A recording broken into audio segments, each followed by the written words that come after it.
I liked drawing.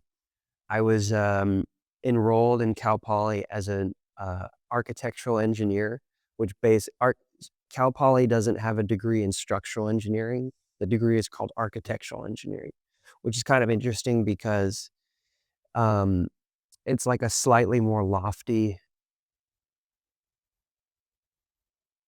presentation of what a structural engineer is. And so, you know,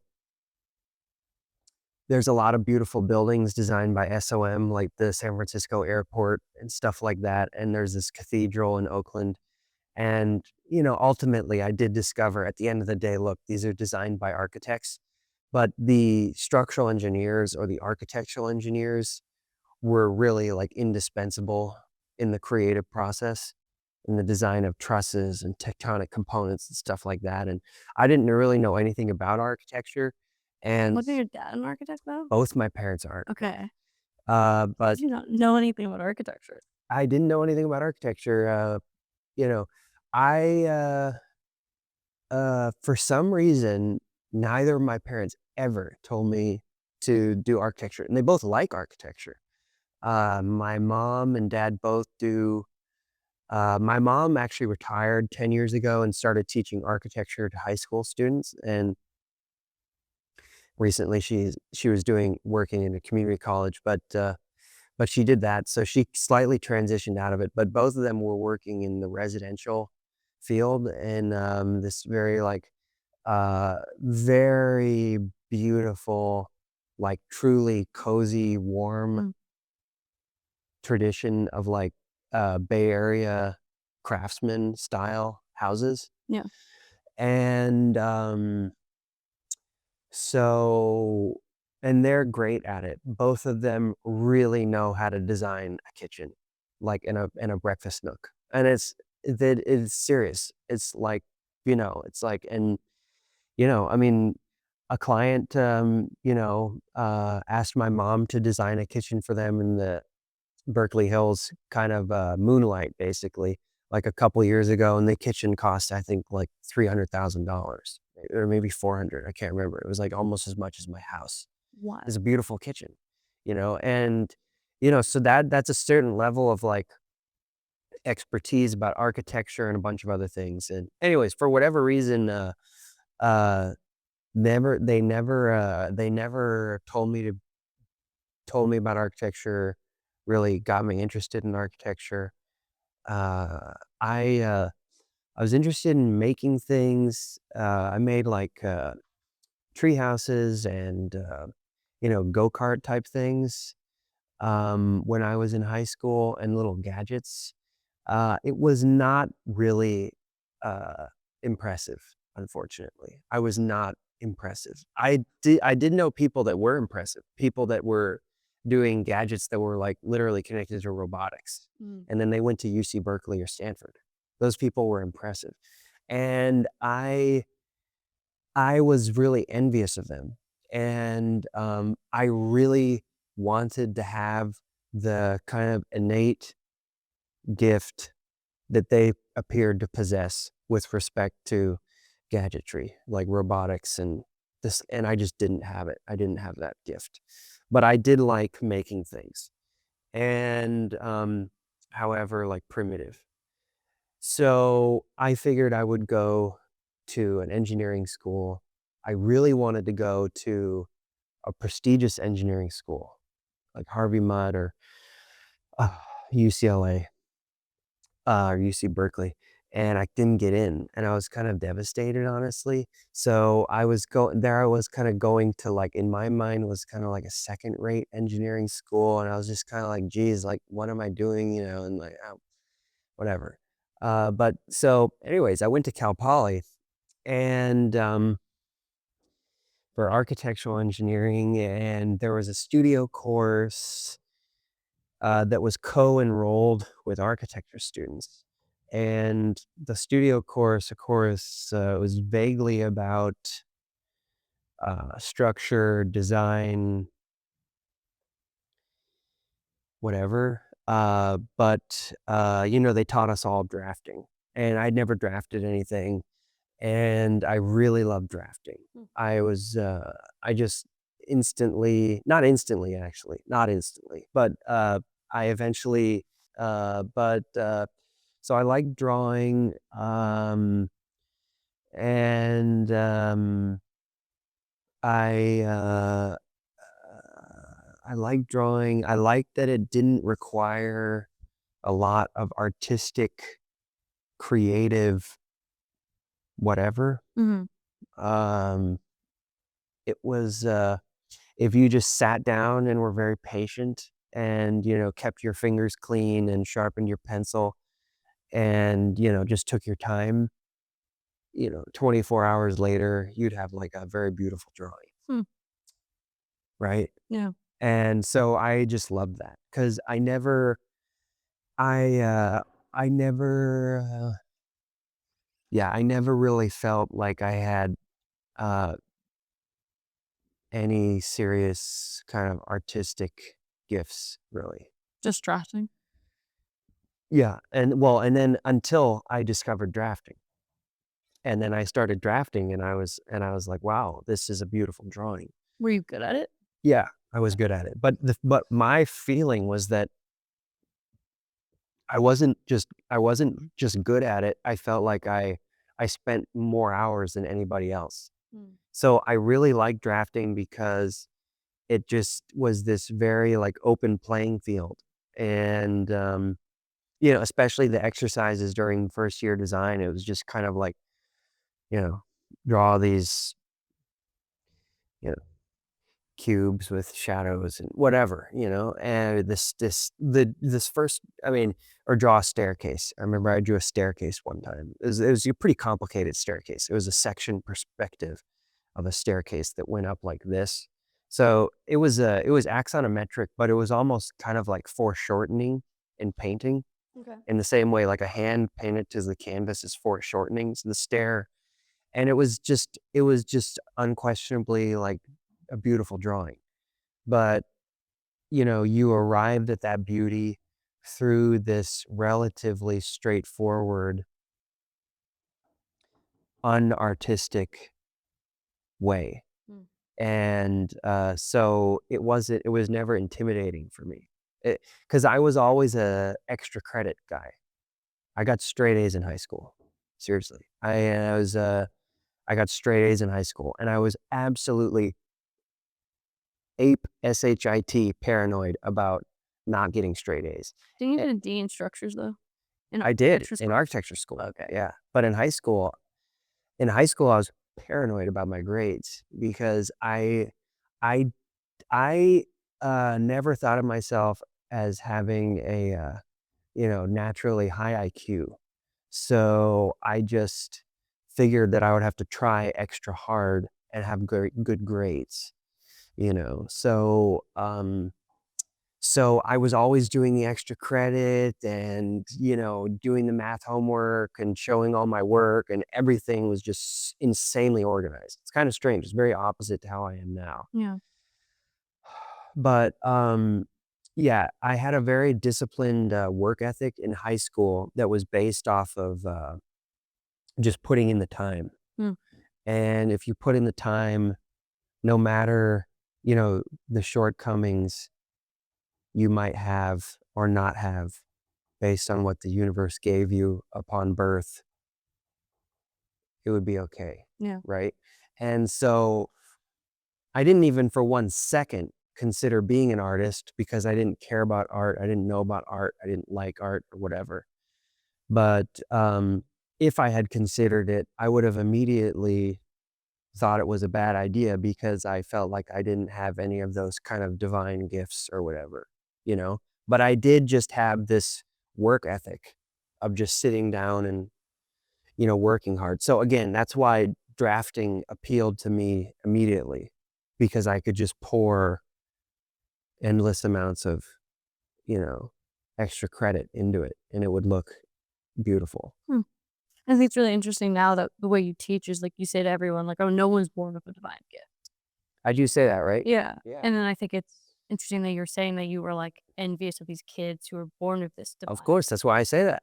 Hmm. Because, because, uh, until I mean, I have to say it's kind of a catch-22 or a paradox or whatever because, I say that, but I also feel like I was truly blessed on a spiritual, godlike way be for having found the thing that I love to do. Mm.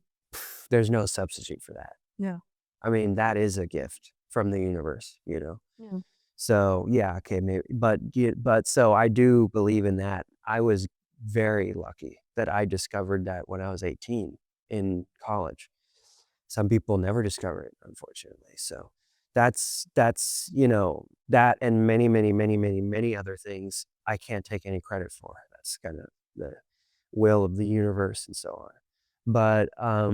But yeah, the hard work thing, um, that's something that's, kind of within, I feel like anybody's power to do Mhm. is, and I like that because it's open. It's not some elitist club.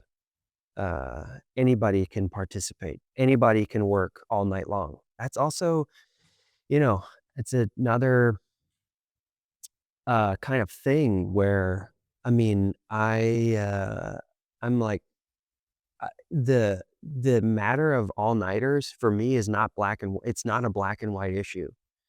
All-nighters are blanket across the board bad. Because for me, like, all-nighters were, like, my ticket to entering the kingdom, right? You know what I mean? Like, it put you one step ahead of everyone Yes.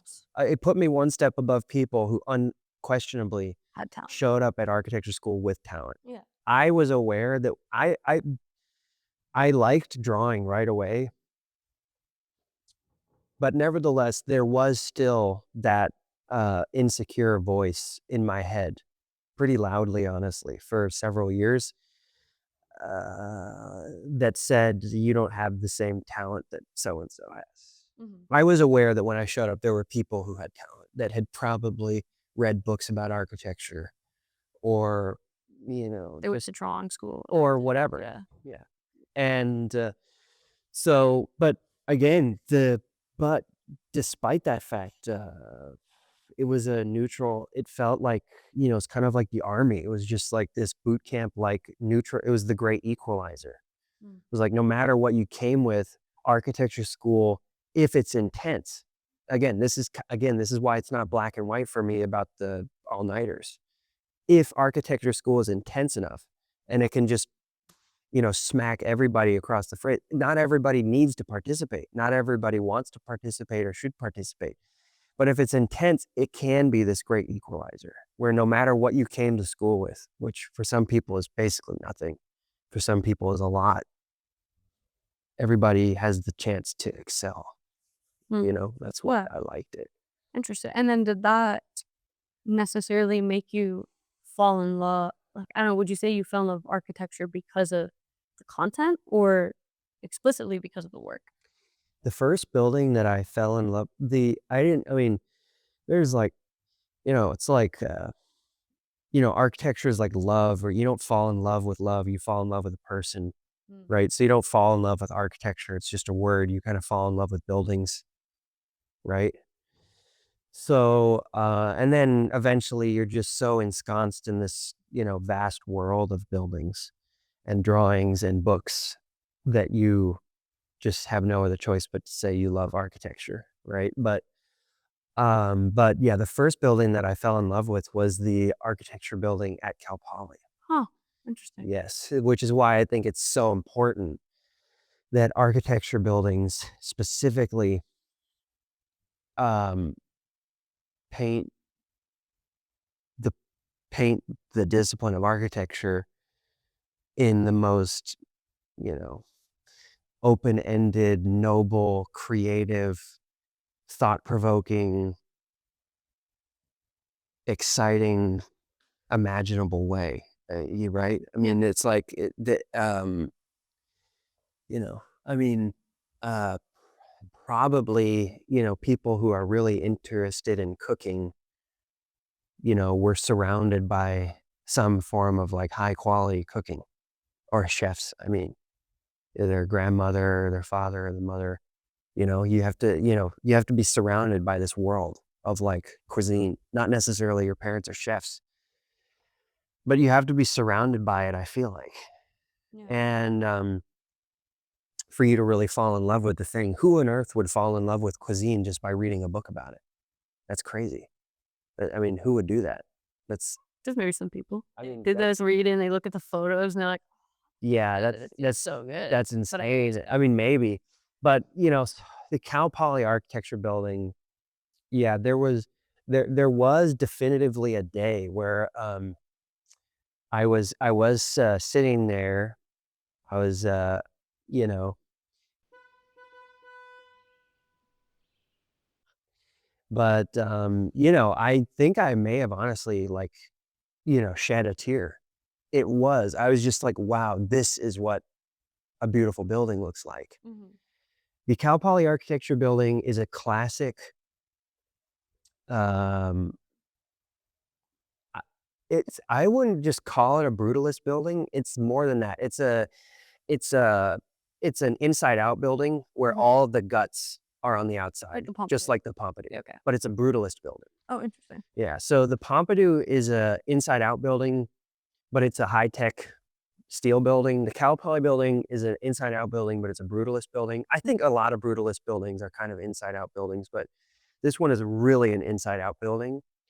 And so the HVAC equipment are these, beautiful orange tubes, and the electrical is green and the water is blue and everything like that. And because it's in California, there's all sorts of interesting outdoor terraced spaces, some of which are completely uncovered, some of which are covered by the building. And so there's just like small spaces, big spaces, um, just everything you could want out of architecture. Terraces, levels. There's a grand ceremonial staircase Mm. that's outdoor, and it kind of takes you up in. And then, yeah, I mean, it's just a fascinating building, and it's kind of ugly in a way. Hmm. Um, but all of a sudden, in that moment, I understood its beauty, and you know, and yeah. So that was the first building that I liked, and then at some point, I think, although I didn't really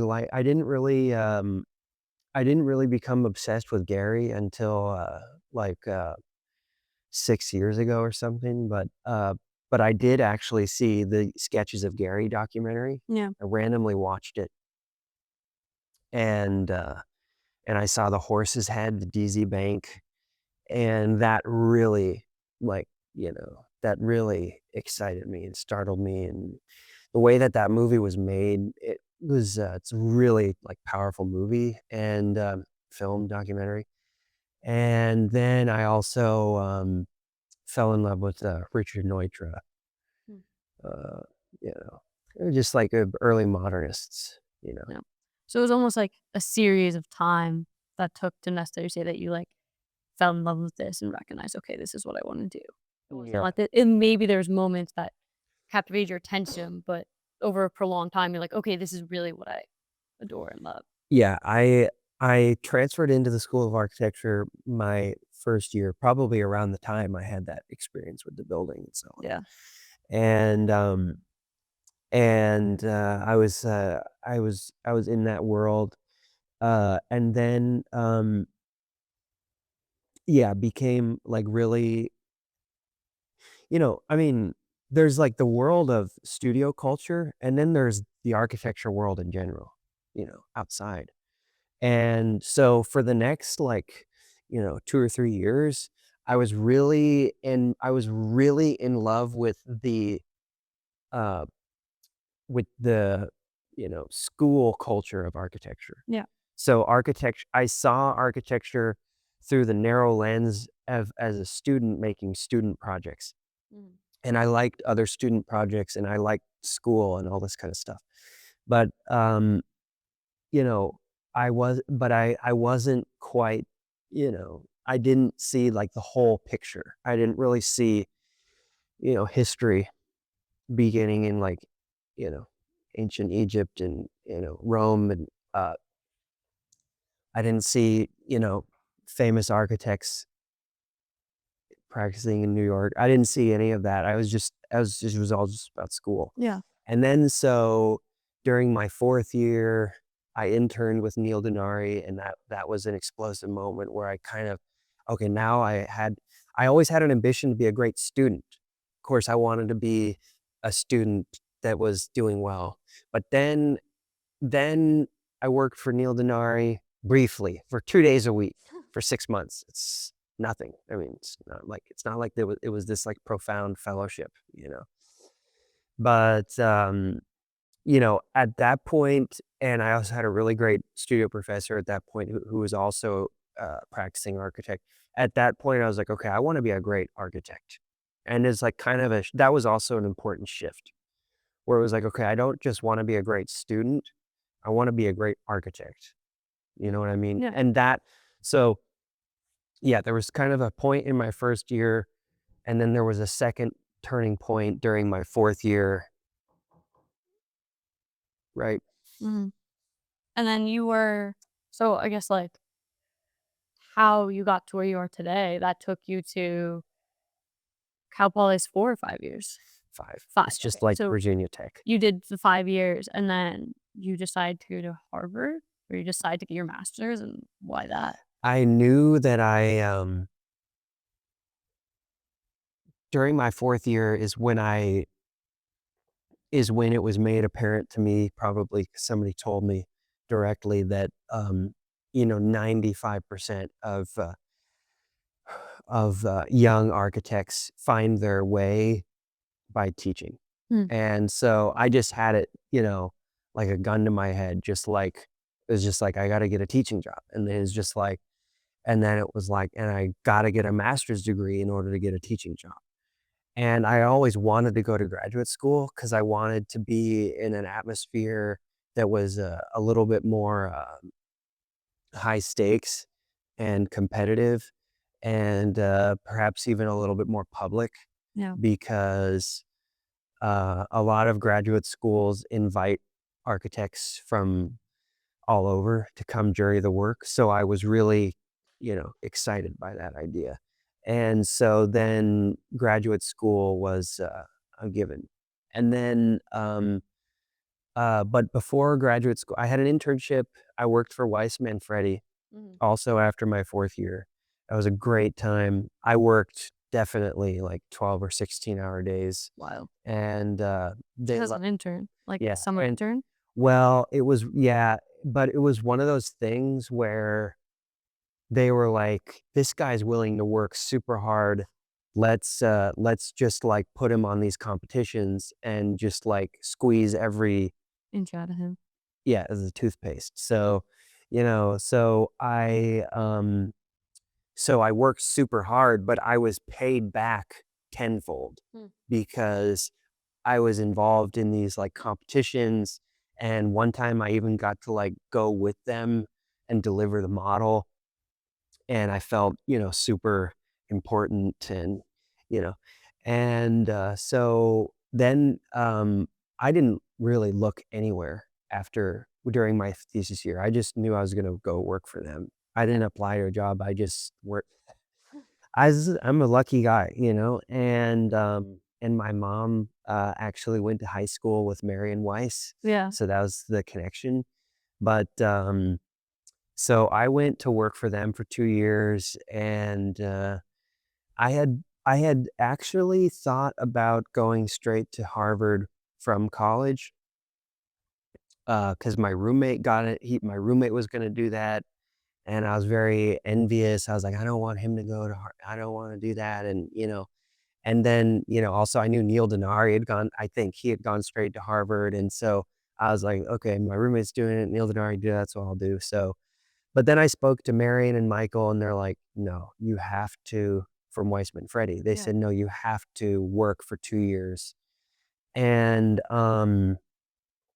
uh, they rattled off a whole bunch of important reasons. I can't remember what they told me specifically then, um, but I know now when I give that advice to students, the reason is because if you go from undergrad to graduate, you're still in a somewhat non-independent student mode in a way.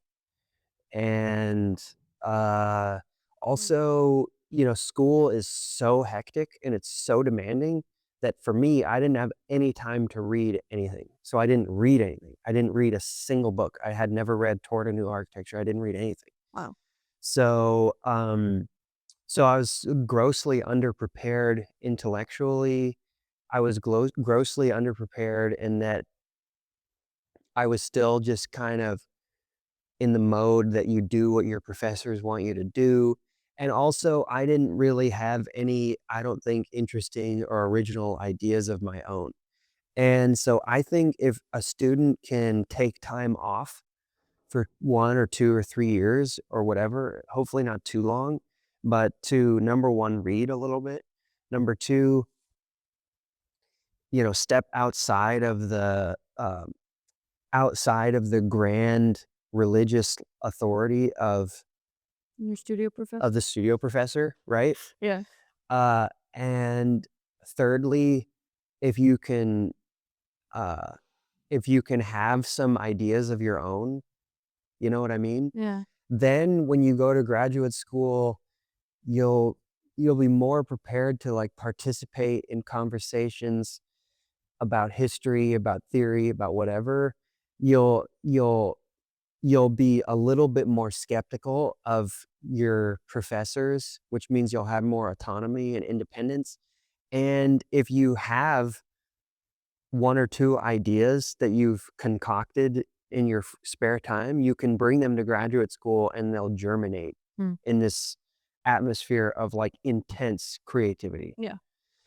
because outside of school, it's really hard to build a community of people that are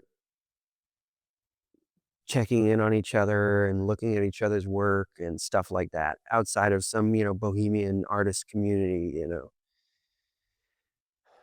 Just which gotta go to London and live in a warehouse with all the artists. I don't know, maybe. I don't know if that exists. Yeah. Does it exist? Yeah, my friends live there. She was like, Just do she it. did nails, and then like, her roommate Could you do was that? a performance artist, and they lived in a warehouse in London. They went to CSM. Can you work remotely for your job and then Yeah, build I a work remote. I guess I could do that You should do that, and just go live seriously. there and see what happens. I'm serious. Yeah. You seriously, I mean, get out of Blacksburg as soon as possible. Yeah. You need to do do anything that just on paper seems interesting or weird. Yeah. That's what you should be doing.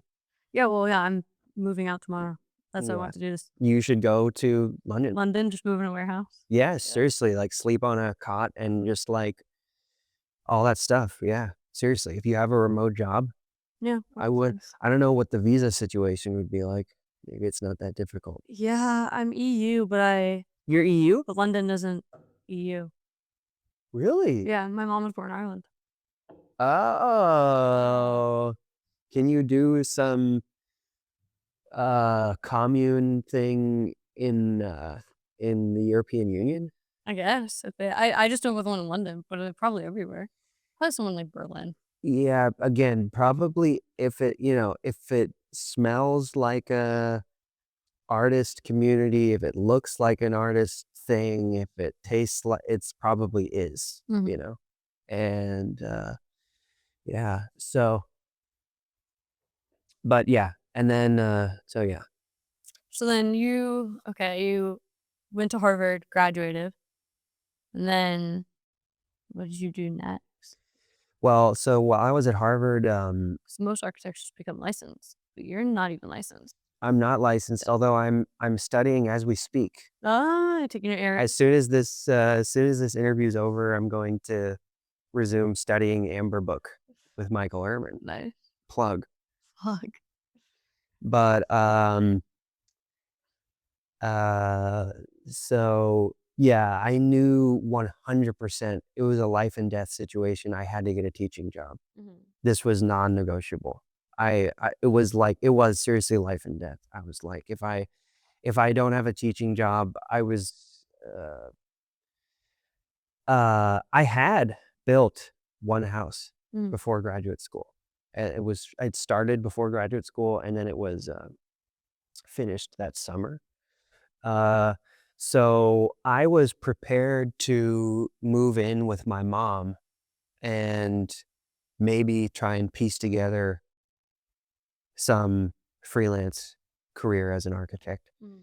But I was absolutely petrified of the idea of working for anybody else. Mm. Why? And because when would it end? Mm. When I worked for Weissman Freddie, I knew I was only going to be there for two. I did, it wasn't even 2 or 3. I knew I was going to be there for 2 years. Yeah. It had a hard stop. And so I was like, I'm going to absorb everything that I possibly can out of the situation. And I really enjoyed it. But then after that, I like, I'm too, I had to, you know, be a like, lone wolf or whatever. So I really was petrified of the idea of getting a job after graduate school because it would be so arbitrary when I would stop. Would I start my own thing a year later? Would I start my own thing 3 years later? Would I start my own thing 6 years later? There'd be nobody to kinda whisper in my ear and tell me what to do. So I was just yeah, I was, I mean, it was like World War III. It was like it was a terrifying thought that time would just kinda slip away. And so I knew that I had to get a or suspected or felt that I had to get a teaching job, otherwise I would just collapse. Otherwise, I'd move in with my mom, which Yeah. was a, legitimate, possibility. I did think about that. And then, uh, because 'cause I'd lived with her the summer before graduate Yeah. school when I built the house. Okay. So, so I had to get a teaching job, and I said, "I'll literally teach anywhere," and I was like and I used to joke, I was like, "I'll teach in Arkansas or Oklahoma." And, so then, I emailed a whole bunch of people and, You ended up in North Dakota, right? South Dakota. South Dakota. Oh. Yes. I always correct. Actually, I don't always correct, but anyway, so I ended up in South Dakota, and, believe it or not, I had 2 options. Yeah. One of them was in New Orleans. Okay. Not New Orleans, it was in Louisiana. It's called Louisiana Tech, and then the other one was South Dakota, and, I just resonated intensely with the director from South Dakota, who was an extremely eccentric, strange guy by the name of Brian Rex, Hmm. who, he kind of he re like, I guess, he kinda reminded me of myself, but he was, like, running the school, Mhm. so, you know? And he kinda was like me, I mean, I don't know what that means, but yes. So then, you go to North Dakota, and then you taught there for 2 years, and you transfer here? So then I was in South Dakota for 2 years, and then, I built, 2 projects. Okay. Yeah. One of them was the house that I renovated, and then I, did another project, which was a small pavilion, and then I got a job here. Mm. Cool. Would you say that this is like I don't know, someone might wanna come out and be like, "Oh, I wanna be an architect." Yes. Should this be the way that someone becomes an architect? That they go to undergrad and they work a bit, and then they go to grad school, and then they go teach? Or what do you think is, like, the optimal way to be an My architect? my path is the most cut and dry, straightforward path ever. I Mhm. mean, I don't know when it became the cliched, um, path that the tried and true method, but at a certain point it did, maybe in the '70s or something, and I think it was like that for Eisenman, Tom Main, I think even Rem Koolhaas. Well, Rem was 27 when he went to architecture school. He went to film school first. It's pretty young though. I mean, you're in your 20s, still pretty young. Yeah, that's true. And a lot of people go to graduate school in their late 20s. Yeah. It's pretty common. You know, so yeah. But and then I think he started teaching right away. Yeah, I think so. It's kind of strange. I don't think he ever worked for an architect now that I think about it. It's Um, kind of unusual. I think he did a fellowship in New York with, uh, the Urban School of Design, and then when he Yeah. was there, he did, like, some work with Peter Eisenman. Yeah, I mean, I'm not a historian, but I think the Eisenman thing would have been probably after he already started teaching. Okay. I think probably Rem had already kind of made a name for himself. Even he probably had started OMA by then. And Think that's why I mean, how else would somebody get flown internationally to some, you know, elite scholarship. little cadre? It was, like, scholarship with school. But yeah, I know after AA, he just, like, got promoted. But the point, he never had some kind of traditional experience working for another architect, which almost everybody has done, Yeah. at least for a little while. You know, myself, almost everybody's done that. Mm. Just recommend you just full send it into the practice. You know, you just graduate, go work for someone, and go figure it out. What do you mean? Like, I guess when you think about, or at least, like, the way it's been perceived to me, it's like, "Alright, how do you become an architect?" And everyone just says, "Okay, well, go to school, go practice, and go get licensed."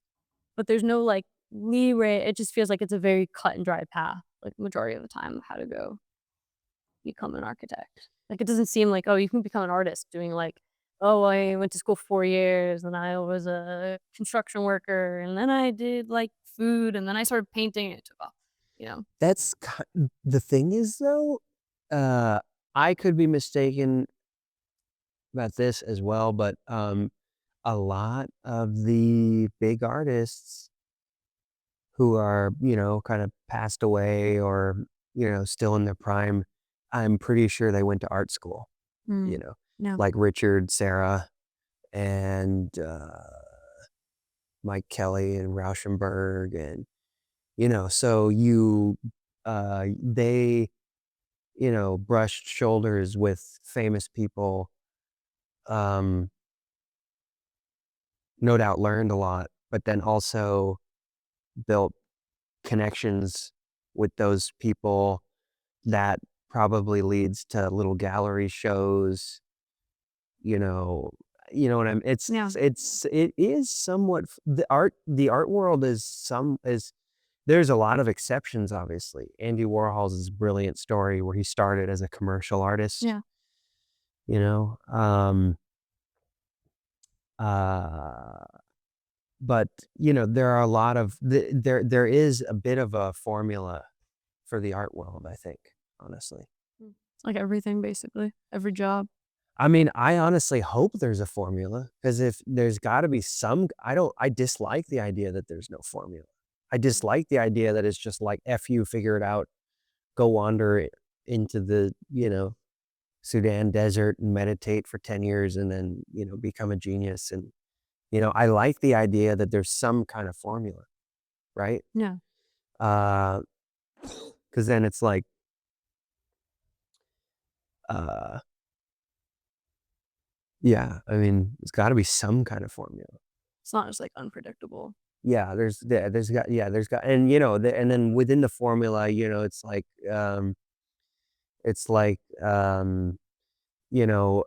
polyphonic classical music. You have the formula, but then, of course, you deviate and you tweak certain things. And, Lynch kind of formula as Mm. well. Went to art school, then he went to film school. And during his I believe, while he was in film school, he got, a grant to produce Eraserhead. So Eraserhead was kind of a pseudo academically sponsored endeavor that, Pretty of sure course, that went far, far, far beyond. I'm pretty sure with Eraserhead, he had to. like, he was in, like, a state of frenzy because I think he had to be a paper boy to pay for it. Yeah. And so for years, he was, Yeah, like, yeah, yeah. struggling just, Yeah. like, But of course, yeah, but 50 cents. yeah, but because that's because his grants wouldn't cover the entire thing. Yeah. 'Cause who knows? Probably he thought Eraserhead was gonna be some 20-minute little deal, and then it just blew out of proportion and became an actual Film. film length, movie length epic, Yeah. so, so yeah, so then he had to come up with the money to sponsor the rest, but he's not just in Arizona in a trailer park, doing his own thing. He's kinda within the, like, Hollywood bosom or whatever, Yeah, definitely. and the, kinda smarty pants academic bosom. Yeah. There was an audience and I'm filling in a lot of gaps, but you know what I mean? Yeah, definitely. Um, I guess, like, maybe to do with just your progression as a whole into architecture and how you see the profession, like a deviation. I've always wondered, like, how someone's values influence their job, or does their job influence their values? I might just said the same thing. How did It's one of them. Yeah, yeah, yeah, of course. How does I got it. Um, uh, values, I don't know. I would, uh I would say the job, but of course, substitute job for, like, the passion or whatever, um, is the way in, you Mhm. know? Like, uh, and so I thought, history was the most boring thing ever, and honestly, in large part, it's probably just because high school is so stupid, and they make us read these encyclopedic volumes where interesting historical episodes are summarized into 6 sentences. "Oh, okay. Oh, got it." And then 'cause, it's like in high school, we should just be learning about, like, 3 things. Mhm. It could be whatever you want, but why don't we could just study Napoleon for 2 years. Really, I mean, that'd be interesting. Or name your historical episode. We could literally I just said Napoleon, that doesn't even talk about the French Revolution. You could just talk about the French Revolution and Napoleon for 2 years. That'd be a valuable use of your time. Instead, in high school, they try and teach you a little bit about absolutely everything, and you learn nothing, Mm. you know? But anyway, so I had no interest in history, I had no interest in politics, kind of, uh but, uh, you know, um, and so to that end, I didn't really have too many firm convictions Mm. about things.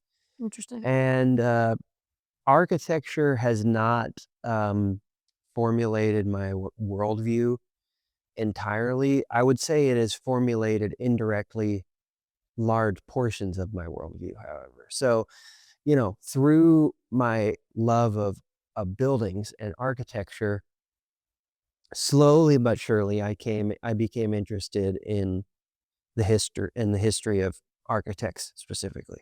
And then I became interested in the history of cities, and then you become interested in politics, and then you're just interested in history, and then you're interested in politics.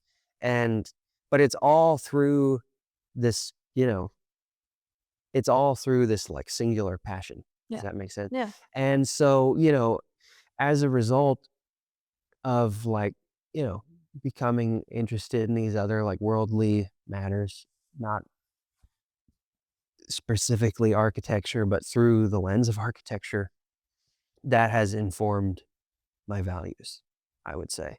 And then, you start to, I mean, I idolize people, I really idolize people. I idolize to a big extent people, like I idolize, Bob Dylan and Frank Gehry and Orson Welles. I don't know, just like great artists. I idolize writers, and then so if you idolize somebody, you can't help but essentially imitate or adopt their values, Yeah. right? Mm. And so that's you know it's I kind of. What does it say if you imitate the values of Bob Dylan? What do you mean? I don't know, I just watched his movie and I was like, "Damn." I haven't seen the movie. Oh, I was like, "Damn, he really cheated on, like, 3 of his partners Yeah. and was, like, a little bit of a womanizer." Yeah, yeah. I mean, no, I mean, Like, their work values. uh, I've never read a history of or biography of Bob Uh, Dylan. I don't really know too much about his personal life, but there is unquestionably a worldview, a point of view regarding love and war and violence and how one attempts to make sense or or discover meaning in the world. yeah, That is pretty, outspokenly there in the lyrics, yeah.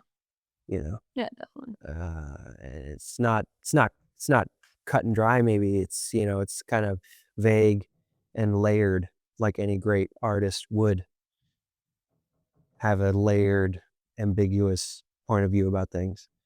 But yeah, so you adopt whatever that is. Yeah, definitely. Um, Um, yeah, yeah. I mean, this is apropos of not much, but it's an interesting thing that I've observed, uh, which is that great writers are completely devoid of judgment. Hmm, Seriously. I mean, um, great works of fiction or paintings, um, I don't know how to describe it, uh, but there's no judgment. Even if the characters themselves are totally contemptuous and ugly people, they are simply describing them. And Leo Tolstoy, for example, he has a line that says, "It is a mark of true intelligence, um, when one." I can't remember the pair, but it's like when one can focus on basically the goodness in all people. Basically, it's a mark of stupidity if you're. He doesn't say this, but it's like it's kind of a mark of stupidity if you're only focusing on all the bad qualities of people. And so Tolstoy and Dostoevsky and many people, they write about these, Christ-like figures, and then they also write about these, ugly, sinful, yeah, selfish figures. But both of them are presented in this totally just non-judgmental kind of loving way. They're described truly just like children who are just kind of figuring it out. That's how it is. That and an author, I think, is supposed to have this, or any artist wishing to describe a subject ought to have a kind of, you know, uh, God the Father point of view yeah. with respect to their subject. Kind of like a In Cold Blood by Truman Capote. I haven't read it, but yes. It's a great book, and, well, part of it's, describes the killing of a family of 4 in Mm. Kansas, but then, halfway through the book, you realize that Truman Capote is, describing Perry Smith in, this very, like you said, kinda like a child, this very, loving and, kind, despite the fact that he's, getting convicted to killing 4 people, and it Mm. makes you realize, "Oh, stop just, conceptualizing." It made me realize after reading it, you stop conceptualizing everyone as just good and bad. Just Yes. conceptualize them as, beings who are just figuring it out, and then it leaves you to less judgment, less hatred, less Yeah. hate, and when, yeah, okay, I'm not saying that, anything about the moral judgment of their killings, but, they're humans too. There's some level of, respect there and, Yeah. Yeah, and not being an asshole. Yeah, and so the work, it requires a certain level of just basic wisdom, Mm. again, values, worldviews, uh, to feel that way towards other people, and then on top of that, it requires certain aesthetic gifts Yeah, in order to put it down on paper yeah, definitely. or in a film or a painting or something like that. Yeah. Um, I guess, like, my next kind of question is, how do you see these values that you've learned from architecture, from, these artists, these writers, how do those influence the way you see the profession and the way you hope the profession was gonna go? Um, I think, most great architects, uh, are inspired by, uh, all these other things. Mhm, It's kind of, indispensable, and, it's completely indispensable, and, but how all that literature and poetry and, film and music translates into the work, is completely different depending on who the architect is. And, so for me, right now, all of these, outside influences have translated into the work, perhaps simplistically in a rather literal way, because I'm making a lot of, semi-sculptural things, almost as though I'm making a painting, mhm. and the paintings, they're just, so, you know, so if there's an interest in painting or there's some, high-minded aesthetic ideal, it's affecting the work but it's in the realm of ornament, Yeah. you know? And I like ornament, and I think there's an absence of ornament, and, uh, and I think that we have, sophisticated, ways of making ornament these days that, weren't available to, Gary or, uh, who else, 40 years ago, so Mhm. 20, 30 years ago, the time is right, I feel like, to be interested in ornament, but yeah, it doesn't but yeah, so for me, it comes out in ornament, I feel. But, ideally, it would come out in ways beyond just ornament. Um, yeah, uh, yeah. Interesting.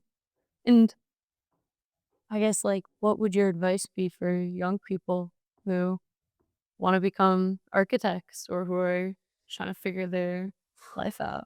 The, advice that I have for young people is, this, amazing advice that comes from an alien channel Okay. by the name of Bashar. Oh my god, I know Bashar. You know Bashar? I know You listen Bashar. to him? No, I do not listen to Bashar. Really? I mean, there's a lot of good stuff out there. The world is vast.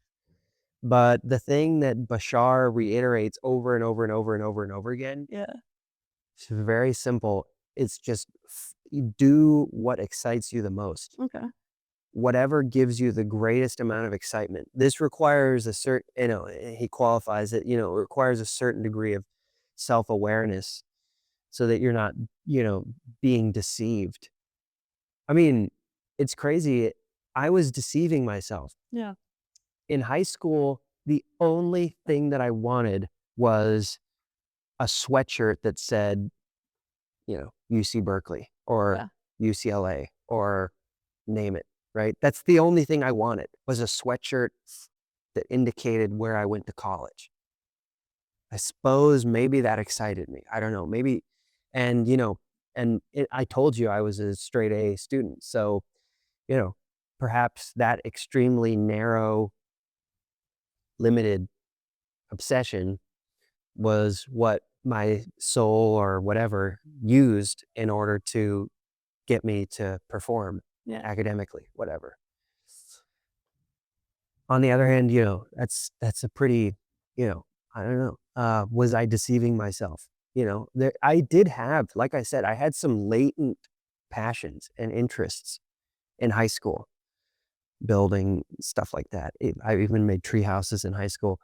So if I had perhaps been a little bit more honest with myself, whatever that means and however one does that, maybe I would have discovered it sooner or whatever, but so yeah, you just do what's most exciting Mm. and on a short-term basis and on a long-term basis. And I'm excited by a handful of things right now. Um, uh, some of them are kind of mutually exclusive, and so my interests are like slightly divided, maybe problematically, but I mean, it's not perfect. Yeah. People don't do things perfectly. So, yeah, I, you know, that's, uh, that's Bashar's advice. I mean, you know, my advice is, yeah, I mean, the other basic advice, from my point of view is, especially at the beginning, I just think you do have to kind of work hard, Yeah. you know. When I was working at Weissman Freddie, those 2 years, at first, I used to stay up late, so I'd get home around, sometimes 8 or 9 o'clock, Mhm. and then I'd work until, like, 1 AM or something, and then I'd wake up maybe 2 AM, and then I'd wake up at, you know, 8 o'clock in order to get to work, and then I reversed it so that I started actually waking up more like 4 or 5, and so I put my most creative early hours into my own work, Mm. so that by the time I arrived to Weissman Freddie, I was still there. I was able to perform, but I had kind of depleted the majority of my creative, not the majority, but you know what I mean? Yeah. I focused on my I focused on what excited me most. I liked working at Weissman Freddie, but what excited me were these couple of competitions that I was doing. Eventually, I got the commission to design a house. That Mm. excited me tremendously. Yeah. I mean, times 100. So, I prioritized that above, above everything else, not necessarily in terms of time. Maybe it was 50-50. But if there's something that excites you that is like within your grasp, such as a competition or you can somehow finagle a commission or whatever, then you kind of have to declare to the universe or whatever that you're serious about it and put in the hours, Yeah. you know? Definitely. Alright, cool. That was it. So are you gonna go become Bashar? Can't you, like, pay for that? Yeah, you can pay for it, cause he has conferences and things, so, yeah, if he's nearby, I might go see him.